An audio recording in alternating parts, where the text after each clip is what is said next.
네, 오늘은 하나님이 일하기 시작할 때라는 제목으로 함께 말씀을 나누도록 하겠습니다. 사사기 7장 말씀은 도저히 우리의 힘으로 당해낼 수 없는 일들을 만났을 때 하나님이 어떻게 일하시는지를 담고 있습니다. 이 본문의 앞에 있는 말씀을 혹시 안 읽으신 분들이 계실까 해서 지난주 이제 어제 말씀이 토요일 말씀이었는데 어제 말씀을 안 읽으신 분들이 계실까 싶어서 좀 설명을 드리면 사사기 시대에 미디안이라는 이방 민족이 이스라엘을 쳐들어옵니다. 그 미디안의 군대가 대략 13만 5천 명이었습니다. 그래서 하나님께서는 이제 기드온이라는 사사를 세우셔서 이스라엘을 구원하고자 하시는데 이스라엘에서 기드온이 모았던 처음 군대의 숫자가 3만 2천 명이었습니다. 이 3만 2천 명 중에 하나님께서 야 인원이 너무 많다라고 하시는 거예요. 미디안은 13만 5천 명인데 13만 5천 명이 그대로 있는데 3만 2천 명은 간신히 모았는데 3만 2천 명도 많다. 말이 안 되잖아요. 그래서 하나님께서 기드온에게 뭐라고 말씀하시냐면 야 전쟁을 해야 되는데 두려워하는 애들 싹 다 빼라. 그랬더니 3만 2천 명에서 2만 2천 명이 돌아가고 1만 명이 남았습니다. 여러분 3만 2천 명도 너무 말이 안 되는 숫자인데 거기서 2만 2천 명 싹 빼고 1만 명만 남은 거예요. 근데 그 1만 명 중에 하나님은 야 또 너무 많다. 인간 좀 줄여라. 아니 1만 명으로 13만 5천 명 어떻게 싸웁니까? 1만 명도 너무 적은데 하나님이 또 줄이라는 거예요. 그래서 1만 명을 하루 샘물가로 데려가서 물을 마시게 합니다. 근데 물을 마실 때 이제 개처럼 엎드려서 물을 한 튼 자하고 무릎을 꿇고 마시는 자를 구분합니다. 그때 하나님께서는 손으로 물을 움켜대고 핥아먹은 300명의 종의 군사만 남기고 나머지 9,700명은 또 돌아가게 하십니다. 처음에 3만 2천 명이 급기야 300명으로 줄어요. 그리고 미디안의 군대는 몇 명이라고요? 13만 5천 명. 13만 5천 명 대 300명이라는 대결을 시작해야 되는 기드온 입장에서 얼마나 어이가 없었을까요? 그렇게 어이가 없는 상황 속에서 하나님께서 어떻게 승리로 이끄셨는지, 어떻게 하나님이 일하기 시작하셨는지를 말씀하시는 장면이 오늘 본문의 장면입니다. 그래서 오늘 우리는 거대한 장벽 앞에서 도저히 소망이 보이지 않는 것 같은 그 내 현실 속에 하나님의 말씀대로 순종하면 어떤 역사가 일어난지를 함께 나누고자 합니다. 오늘 말씀을 듣고 믿음으로 순종할 때 여러분의 안에 있는 그 모든 문제도 함께 깨어지는 놀라운 역사가 일어날 줄로 믿습니다. 아멘. 아니, 기도한다며. 문제 놓고 기도한다며. 그럼 믿음으로 아멘 하셔야죠. 자, 사사기 7장 말씀인데요. 내 삶의 가장 어두웠던 밤에 하나님께서 어떻게 일하기 시작하시는지를 우리 함께 깊이 묵상하고자 합니다. 이스라엘은 그 당시 미디안의 압제 속에서 7년이라는 고통의 시간을 보내고 있었어요. 우리는 오늘 전투의 한 장면만을 바라보지만 그 전에 이미 7년 동안 미디안이 이스라엘을 못살게 굴고 있었습니다. 미디안 사람은 메뚜기 떼처럼 몰려와서 이스라엘의 모든 곡식과 가축을 다 약탈해 갑니다. 그리고 이스라엘 백성들은 급기야 그 약탈을 피해서 산으로 구멍을 파고 들어가서 굴을 파고 들어가서 숨어 지내야만 했던 사람들이 이스라엘 사람들이었어요. 소망이 보이지 않습니다. 철저한 절망밖에 남아있지 않은 그런 시기에 오늘 본문이 나오는 겁니다. 특히나 이 기드온이라는 사람은 앞에 말씀을 또 읽어보면 하나님이 처음 기드온을 부르실 때 기드온은 엄청 겁쟁이였어요. 하나님 저는 그런 깜냥이 안 됩니다. 저는 그렇게 싸울 수 없습니다. 그러면서 막 하나님을 시험해요. 어떻게 시험하냐면 양털에 뭐 이슬이 있게 해달라. 양털 없는 데는 이슬이 없게 하고 여기만 이슬이 있게 해달라. 여러분 자연 과학적으로 말이 안 되잖아요. 그런데 그 일들도 하나님이 다 이루어주십니다. 그랬더니 그 다음날에 또 못 믿어요. 또 못 믿는 기드온이 어제는 양털 위에만 이슬이 있었으니 내일은 양털 위에만 이슬이 없게 하시고 나머지 땅에는 다 이슬이 있게 해주세요. 했더니 하나님이 또 그대로 이루어주세요. 봐라, 내가 하나님이다. 네 원하는 다 해줬지. 이제 내 말 들어라. 너 사사해라. 그래서 기드온이 하나님께 항복하고 그래요, 저 사사하겠습니다.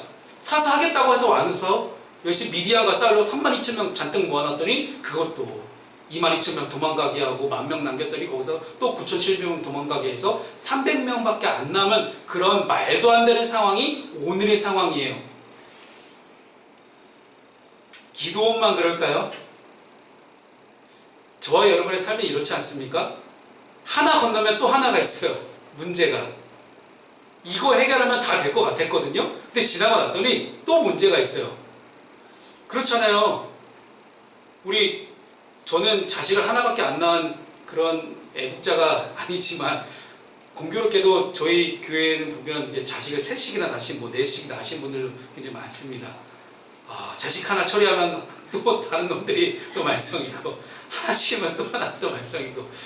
이게 저도 교회에서 오래 있다 보니까 이게 자식 문제는 진짜 내 맘대로 안 되더라고요. 어쩔 수 없는 것 같습니다. 참 하나 건너면 또 하나가 또 문제가 나오고 그런 상황인 것 같은데, 오늘 본문의 상황도 참 비슷합니다. 우리 인생에서 내 힘으로 어쩔 수 없는 거대한 장벽 앞에 섰을 때 하나님은 바로 그 지점에서 일하기 시작하십니다. 우리가 오늘 그거를 좀 발견했으면 좋겠습니다.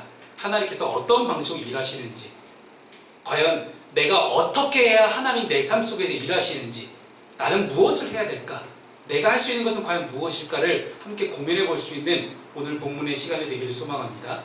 자, 첫 번째는 내 자아의 항아리를 깨뜨려야 됩니다. 오늘 본문의 19절 말씀 함께 읽도록 하겠습니다. 시작. 기드온과 그와 함께한 100명이 이경초의 진영 근처에 이른즉 바로 파수꾼들을 교대한 때라. 그들이 나팔을 불며 손에 가졌던 항아리를 부수니라. 아멘. 여러분, 기껏 남아있는 300명도 또 3개로 나눠요. 그 100명씩 나눕니다. 안에 같이 함께 300명이 뭉쳐가지고, 혹시 모르잖아요. 이 남아있는 300명이 영화 옛날 300에 나왔던 것처럼 엄청 막 피지컬적으로 싸움 진짜 잘하는 군사들일지 모르잖아요.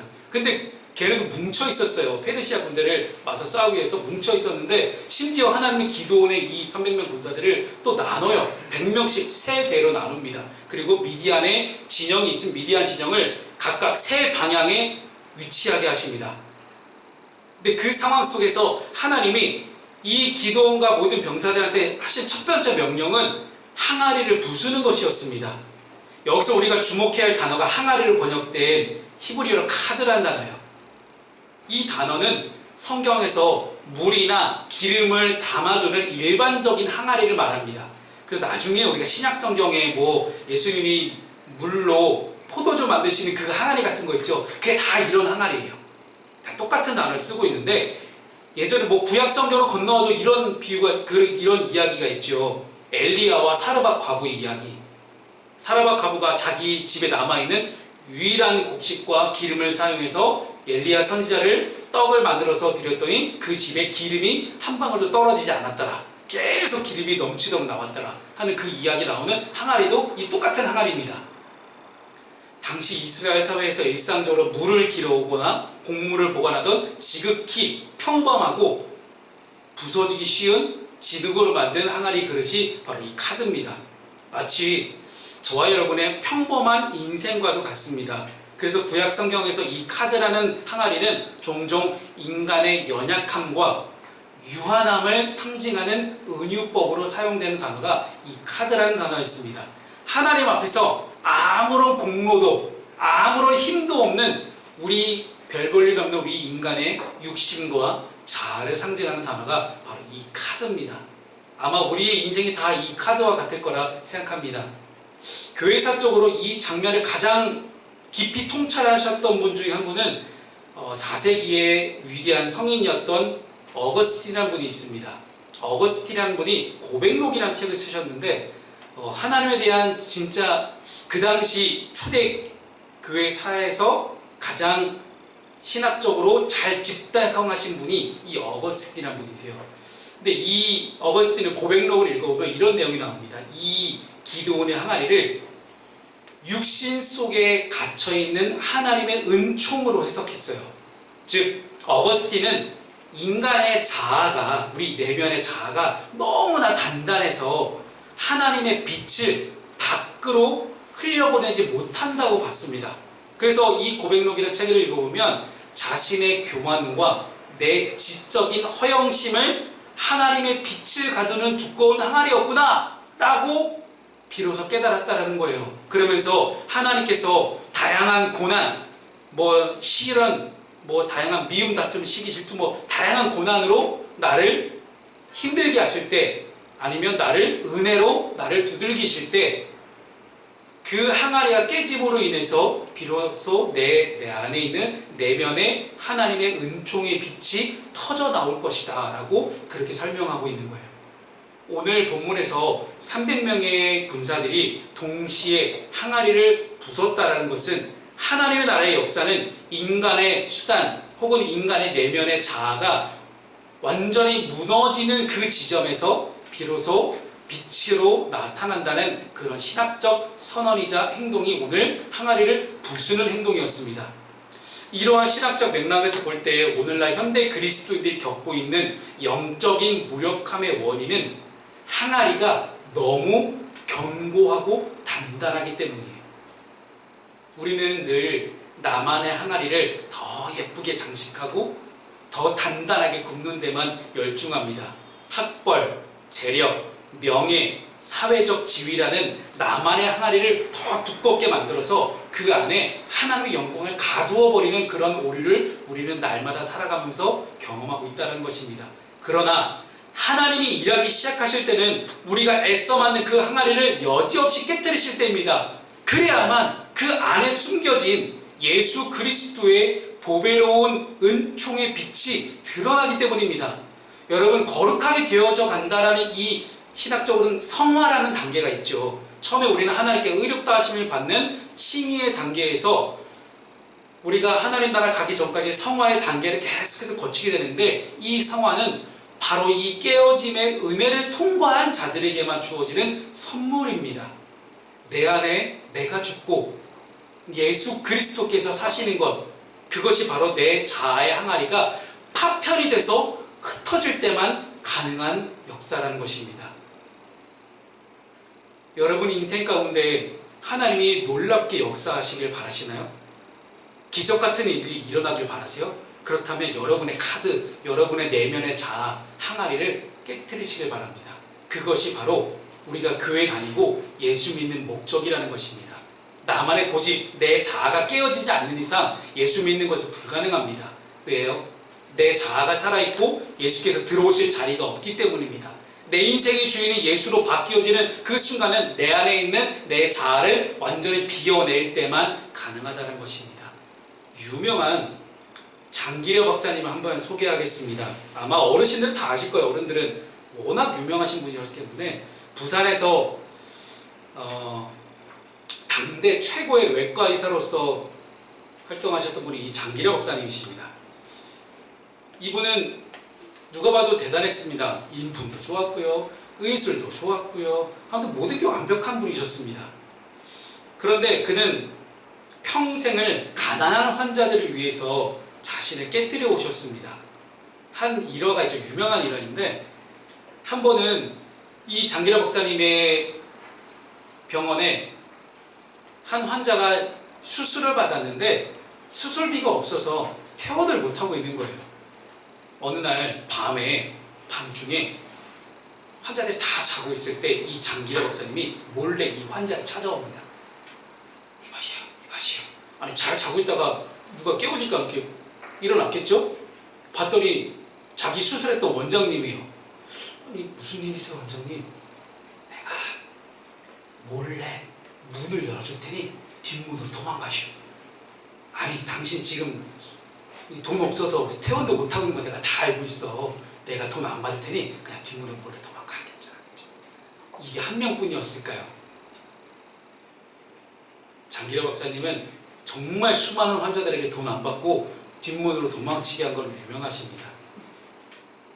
근데 은진이도 당직 서봤겠지만 간호사가 당직을 안 쓸 리가 없잖아요.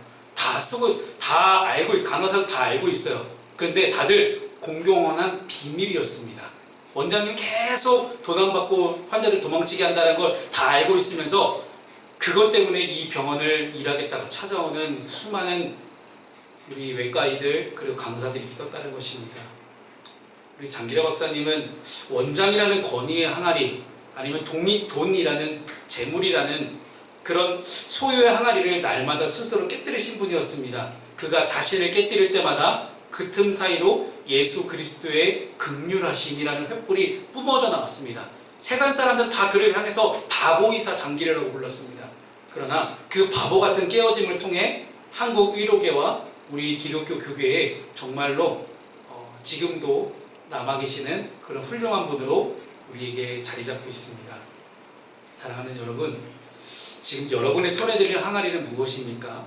그 항아리가 남에게 무시당하지 않으려는 자존심입니까?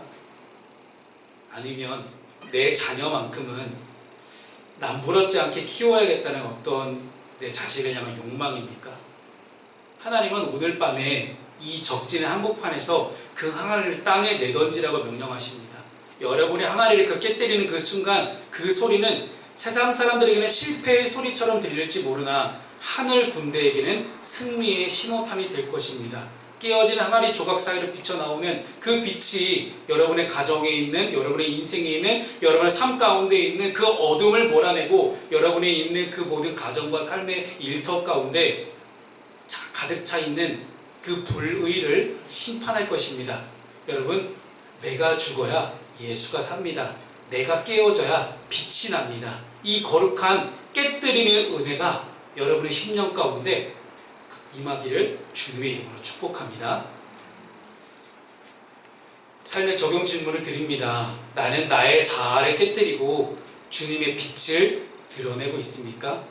아니면 어떻게든 내 자아를 무너지지 않게 하기 위해서 그 헛된 욕망, 욕심으로 계속해서 여러분의 마음을 붙잡고 계십니까? 내가 무엇을 잡고 깨뜨리냐에 따라서 주님의 빛이 감추어지거나 드러날 수 있다는 사실을 우리가 잊지 않았으면 좋겠습니다. 자, 두 번째 말씀 보겠습니다. 두 번째 말씀은 믿음의 선포가 어둠을 몰아냅니다. 오늘 본문의 20절 말씀을 함께 읽습니다. 시작! 세대가 나팔을 불며 항아리를 부수고 왼손에 횃불을 들고 오른손에 나팔을 들어 불며 외쳐 이르되 여호와와 기드온의 칼이라 하고. 아멘. 항아리를 깨뜨려서 횃불이 드러나게 했던 거거든요. 항아리 안에 횃불이 담겨져 있었고, 이제 항아리가 깨어지는 소리 이후에 횃불이 딱 드러나고 기드온의 군사들이 이어서 행한 결정적인 행동은 일제히 300명이 동시에 나팔을 부는 거였어요. 본문 20절 후반부를 보게 되면 여호와와 기드온의 칼이다 라고 외칩니다. 여기서 주목할 단어가 칼을 뜻하는 헤레브라는 단어입니다. 흥미롭게도 당시 300명의 군사들의 손에는 칼이 있었어요? 없었어요? 칼이 없습니다. 왼손에는 횃불, 오른손 나팔이에요. 칼이 없어요. 근데 성경은 칼이라고 이야기합니다. 그리고 성경은 이제 히브리어로 헤레브라는 칼이라는 단어를 똑같이 쓰고 있는데, 자, 그들이 외친 칼은 물리적인 무기가 아니라 하나님의 살아계심과 그분의 통치력을 상징하는 영적인 무기, 그게 바로 헤레브라는 뜻이었습니다. 이 장면을 신학적으로 해석해 본다면 하나님의 절대적인 주권과 인간의 책임 있는 응답, 여호와의 칼, 기드온의 칼, 여호와 기드온의 칼이다라고 외치잖아요. 여호와께도 칼이 있고 기드온에게 칼이 있다라는 거예요. 즉 여호와의 칼은 하나님의 절대적인 주권을 상징하고 기드온의 칼은 인간의 책임 있는 응답을 상징합니다. 이것이 완벽하게 결합된 형태가 오늘 여호와 기드온의 칼이다라는 외침이에요. 전쟁의 승패는 오직 하나님께 달려있지만 하나님께서는 기드온이라는 인간 대리자의 이름을 함께 부르게 하심으로써 하나님의 역사가 인간의 믿음과 고백과 헌신을 통해 실현된다는 것을 보여주셨습니다. 그래서 존 칼빈은 하나님은 도구 없이도 일하실 수 있으나 당신의 영광을 위해 도구를 사용하기를 즐거워하신다라고 설명했습니다. 아마도 미디안 적진 한복판에서 300명이 한꺼번에 나팔을 불며 외치는 이 함성은 실제로 매우 소리가 컸긴 했을 거예요. 하지만 단순히 소리의 크기보다 이스라엘 군사들이 너무 말도 안 되는 방법으로 하나님의 방법에 순종하며 외쳤기 때문에 하나님의 소리라고 할 수 있습니다. 하나님을 믿고 소리를 지르면서 담대하게 하나님의 이름을 선포한 이 군사들을 위해 하나님도 일하기 시작하십니다. 말도 안 되는 방법이잖아요. 손에 칼이 없어요. 근데 어떻게 싸우라는 거예요? 근데 단 한 명도, 300명 중에 단 한 명도 의의를 제기하지 않았습니다. 그저 하나님이 시키시는 대로 왼손에는 횃불, 항아리를 덮어 씌웠었고 오른손에 나팔 두고 그냥 달려나갑니다. 22절을 봤더니 300명의 나팔을 불 때 여호와께서 그 온 미디안 진영에서 서로 칼로 치게 하셨다고 기록합니다. 여러분 보십시오. 믿음의 선포가 울려 퍼질 때 사탄의 진영에는 자중질환이 일어나고 어둠의 세력은 스스로 붕괴합니다. 이것이 바로 예수 그리스도를 믿는 사람들이 하는 믿음의 선포로 일어난 엄청난 영향력입니다. 여러분 이러한 영적 선포의 능력은 교회 역사 속에서 수없이 증명되었습니다. 1907년 평양 대부흥운동의 시초가 되었던 장대현 교회의 회개운동을 보겠습니다.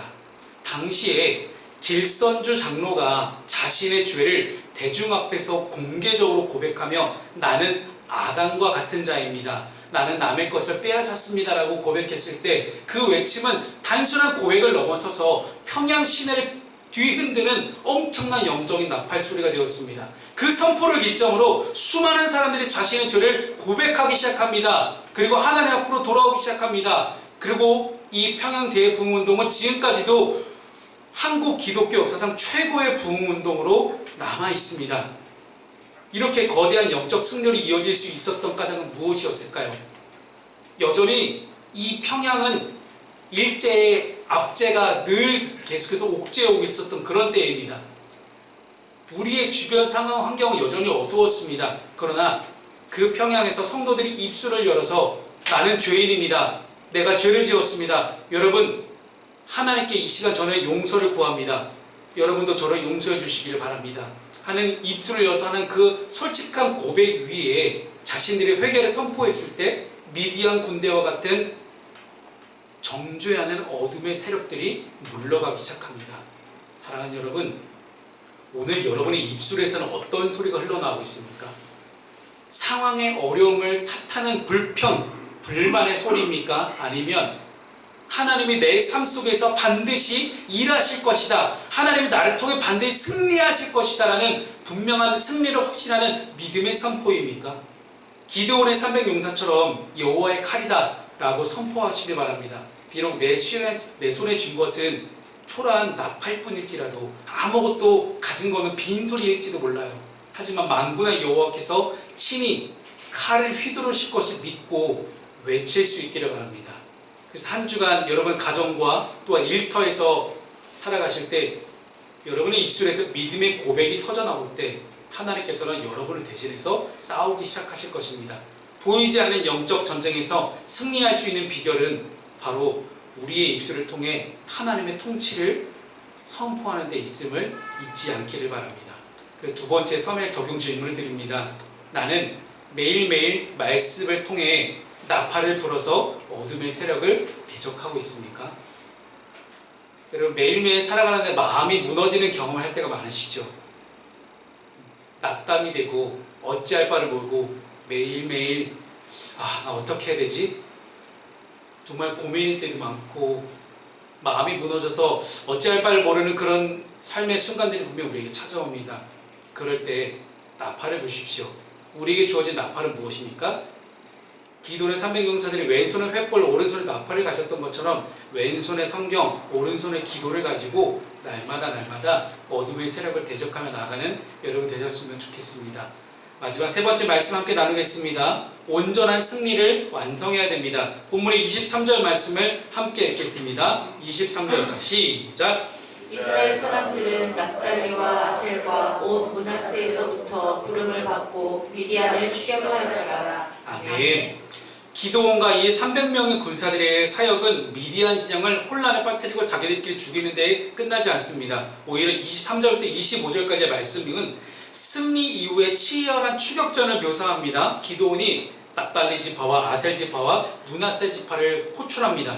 근처에 있었던 지파들이에요. 이 지파들을 불러 모아서 도망가는 미디안을 추격하게 합니다. 그때는 이제 진짜로 칼을 든 군사들이 소집이 됩니다. 이들이 이제 소식을 들었죠. 야, 기드온과 300명이 야 말도 안 되는 일을 벌였대. 야, 기드온과 300명이 야 칼도 없고 아무것도 없이 나가서 그냥 나팔만 불었는데 쟤네가 자기들 죽이다가 도망가기 시작했대. 야, 쫓아가자. 쟤네를 물질러보자. 그리고 마지막으로 에브라임 지파한테 연락해서 요단강의 나루턱을 점령하게 합니다. 즉 강을 못 건너겠다라는 거예요. 여기서 추격하다에 해당하는 히브리어 라다포라는 단어는요, 단순 뒤쫓는 것을 넘어서서 적을 완전히 섬멸할 때까지 끈질기게 추격하는 열심을 말합니다. 자, 여러분, 적이 섬멸될 때까지 끝까지 추격하는 이 과정을 우리는 신학적으로 성화의 과정으로 볼 수 있습니다. 내가 은혜로 하나님의 은총으로 구원을 얻고 영적 전쟁에서 첫 승리를 경험한다는 것은 단순히 시작에 불과합니다. 하나님께서 열어주신 그 승리의 길을 끝까지 걸어가며 내 삶의 구석구석에 숨어있는 죄의 잔재들을 끝까지 추격해서 뿌리 뽑아야 되는 것이 우리가 해야 될 지금 성화의 과정이라는 것입니다. 25절에 등장하는 미디안의 두 방백 오렉과 스셉의 이름은 까마귀와 이르를 뜻합니다. 즉 하나님의 백성을 약탈하고 괴롭히는 사탄의 집요한 성품을 그런 상징하는 것이 바로 까마귀와 이리 같은 그런 습성이죠. 기드온이 이들을 바위와 포도주 틀에서 처단한다는 것은 하나님의 심판이 철저하고 완전하게 임했음을 보여주는 그런 결정적인 장면이라고 볼 수 있습니다. 이 사사기 말씀을 가지고 영국의 청교도 신학자였던 존 오웬은 그의 저서 죄 죽이기에서 이렇게 강조합니다. 죄를 죽이지 않으면 죄가 당신을 죽일 것이다. 기드온이 도망가는 적들을 방관하지 않고 끝까지 추격했던 것처럼 우리 믿는 그리스도인들은 내면의 숨은 죄악과 세상의 불의에 대해서 타협 없는 태도를 유지해야 됩니다. 이 하나님이 일을 시작하셨을 때 우리는 그 부르심에 응답하여 거룩한 열심을 다해 협력해야 합니다. 이는 인간의 힘으로는 승리를 쟁취할 수 없다라는 뜻이 아니라 인간의 힘으로 승리를 쟁취할 수 있겠죠. 그러나 주님이 주신 승리를 내 삶의 실제적인 열매로 확정짓는 순종의 순간이 바로 하나님의 일하심에 함께 협력하는 순간이라는 것입니다. 사랑하는 성도 여러분, 하나님은 우리에게 한 번의 승리만을 허락하지 않으십니다. 계속해서 우리에게 승리하게끔 하실 것입니다. 그러나 주님은 우리가 온전한 성결에 이르기까지 우리의 삶의 모든 영역에서 하나님의 나라가 확장되기를 원하십니다. 그러니 여러분, 중간에 신앙생활을 포기하지 말아야 되는 이유가 여기에 있습니다. 한 번 은혜를 체험했다고 거기에 만족하며 안주하면 안 된다는 것입니다. 주변에 참 좋은 말씀 집회나 찬양 집회도 진짜 많습니다. 근데 우리 사랑하는 젊은이들이 그런 많은 수많은 집회 가운데서 다 은혜 받았다고 이야기를 해요. 참 감동이었다고 이야기를 해요. 근데 그들의 삶을, 일상의 삶을 들여다보면 전혀 은혜의 삶을 살아내는 것 같지 않아요. 우리도 똑같습니다. 오늘 이 한 번의 예배에 우리가 하나님의 마음에 감동이 되어서 참 은혜를 받고 돌아갈 수도 있습니다. 그러나 진짜로 우리가 싸움하고 씨름해야 될 장소는 이 예배당의 자리가 아니라는 거예요. 예배당의 자리에서 은혜 받는 거 누가 못합니까? 다 할 수 있어요. 그러나 우리가 이 교회를 벗어나서 내 일상을 살아가는 동안 월화수목금토에서 정말로 내가 하나님의 말씀에 순종해서 승리하며 살아간다는 것은요, 아무나 할 수 없습니다. 그렇기 때문에 에브라임 지파와 연합해서 요단 나루턱을 지켰고 끝까지 그들을 무찔렀던 것처럼 우리 교회 공동체가 함께 연합해서 성도와 성도들이 함께 마음을 모아서 이 땅의 어둠을 몰아내고 하나님의 공의를 세우는 일에 끝까지 우리가 함께 헌신할 수 있기를 소망합니다. 우리가 끝까지 추격할 때 하나님께서는 원수의 머리를 우리 발 아래 두게 하시고 진정한 평화인 샬롬을 우리에게 허락하실 것입니다. 그래서 마지막 세 번째 적용 질문을 드립니다. 여러분, 승리의 자리까지 끝까지 순종하며 나아가고 있습니까?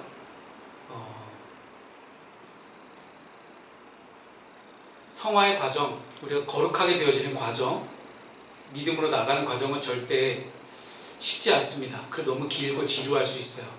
교회 다녀도 내 인생에 극적인 변화가 없다고 교회를 다니는 거 포기할 수도 있습니다. 그러나 끝까지 우리는 기도를 닮아서 끝까지 우리의 믿음을 지켜나갈 필요가 여기 있습니다. 오늘 말씀을 정리합니다. 하나는 우리가 자신의 항아리를 깨뜨릴 때, 믿음의 나팔을 불어 선포할 때, 그리고 주어진 사명을 끝까지 감당할 때 내 삶 속에 강력하게 일하기 시작하십니다. 뭐라고 했죠?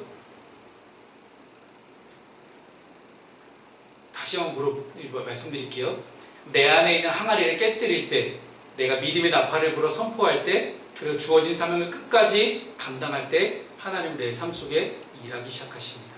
이게 오늘의 비결입니다. 이 기도원의 승리는 장차 오실 예수 그리스도의 승리를 예표합니다. 예수님께서도 십자가에서 자신의 몸이라는 거룩한 항아리를 깨뜨리셨습니다. 그리고 감당할 수 없는 엄청난 고통과 고난을 다 감내하셨습니다.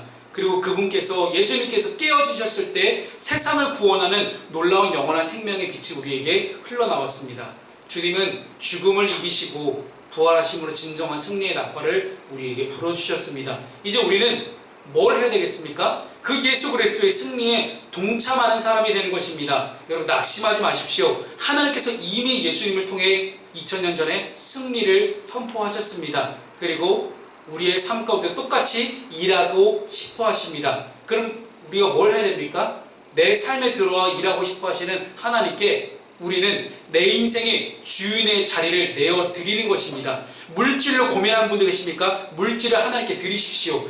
내 승리 아니면 내 인생의 성공에 대해서 고민하는 분들 계십니까? 그 성공하겠다는 내 마음의 자아를 내려놓으십시오. 내가 명예가 높아지길 원하십니까? 그 높아지려고 하기보다 낮아지려고 노력하면 하나님께서 나를 높여 세우실 것입니다. 건강을 위해서 고민하십니까? 여러분, 내려놓으십시오. 하나님께서 우리의 인생의 모든 화복을 다 주장하시고 인도하고 계십니다. 여러분의 약함, 그것이 오히려 우리에게 부끄러울 수 있습니다. 그러나 여러분 약함을 자랑하십시오. 그리고 하나님께 높여서 드리십시오. 그리고 끝까지 사명의 길을 걸어가십시오. 주님께서 반드시 여러분의 삶 속에 평안과 승리를 주실 줄 믿음으로 함께 바라보는 저 여러분 될 수 있기를 주님의 이름으로 축복합니다.